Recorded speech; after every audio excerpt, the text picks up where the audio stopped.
Australia, there are over 800,000 people who cite Chinese as their ancestry.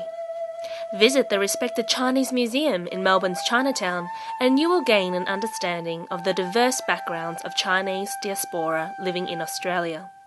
There are descendants of gold rush migrants from the 1860s, Indo-ethnic families who arrived as refugees during the 1970s, Malaysian Chinese who moved to Australia for quality education, and entrepreneurs from Taiwan and China with successful businesses, and many more other stories. In this documentary, we will meet a range of individuals and families to find out what their experiences have been like growing up and living in Australia. We will explore what it is to have an Australian Chinese identity, find out how families are preserving Chinese traditions, culture and language, and what the future of Australian Chinese families may look like.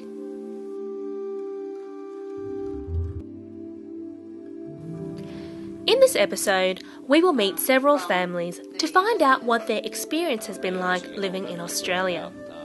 We will speak to first, second and third generations to find out about their family backgrounds and what kind of differences there are between the generations.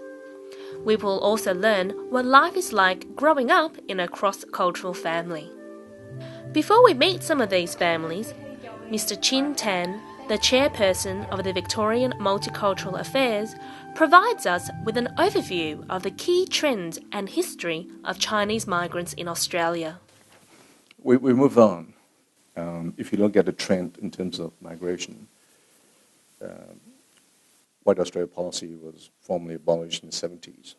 But if you look at the trend in terms of the migration pattern after the war, principally from the Eastern European, Mediterranean European to migrants who came across, and then the first real break came through in terms of Asian mass migration was the Vietnamese in the 70s. And then it opens the doors and it leads on. And where we are now in the last 40 years has been that trend where we are actually opening up to different groups, far wider and deeper in terms of the migration pattern. So right now I can say to you, we have 135 faiths, we can turn different languages and turn different national groups here in this country. And that's materialized largely in the last 50 years. So that the trend has been that we're opening our doors extensively without literally any barriers. So now we have African groups, Nepalese, you name it. And I know it for a fact because we spend time out in the community for functions, activities. We're out there with the communities engaging with them. And so right now you could name me a group and I could find you a community here. Syrians, Zoroastrians, they're out there, and they're all here within our community. So that the trend has been that there has been a widening of our migration scope.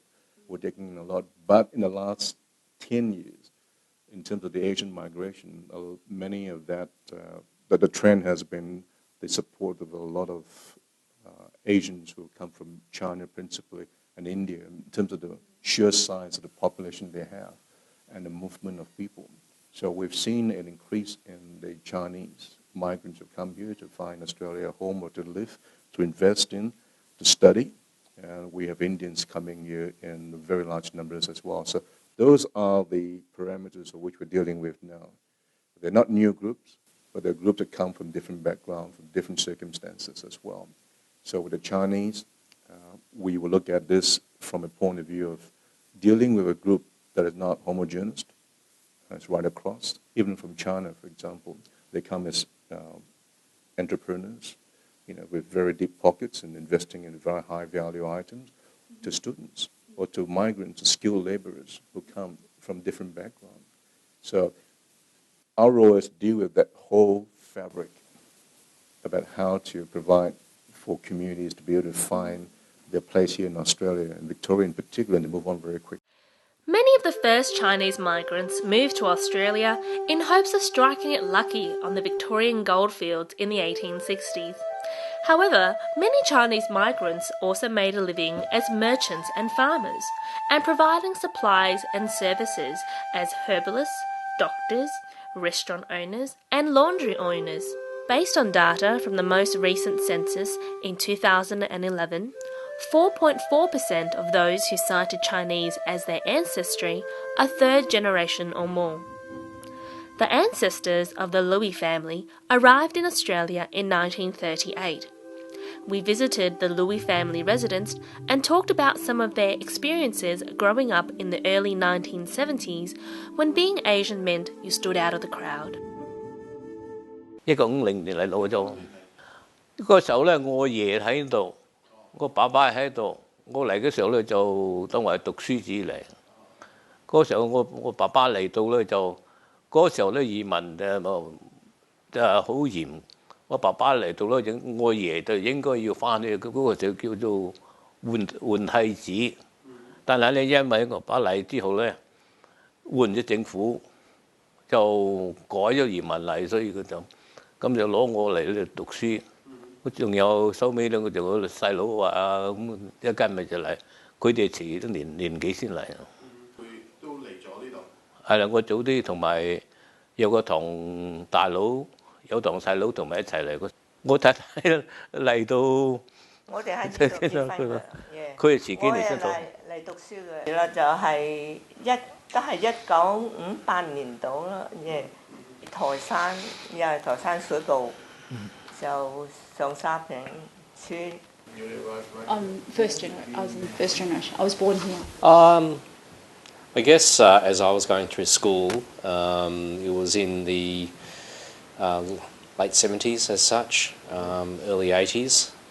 There was, I guess, integration and understanding of sort of Asian background was not really commonly well known to the rest of the Western population then. I mean, obviously they knew that there was immigration as such, but when you speak to fellow Chinese people at that particular time, an Asian's an Asian, whether they actually come from China, Vietnam, Laos, Malaysia, Singapore.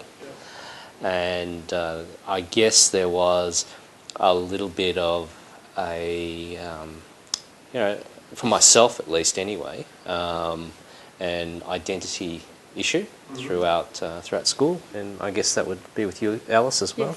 Yes. We were the only Asian family in the state school growing up until later on in the probably mid to late 80s. Then there were other Asians which were Vietnamese and that, but you had other cultures like the Italians and you had the Greeks and things like that. But culturally growing up, because of the area and the smaller Asian society, we were the only family in that school.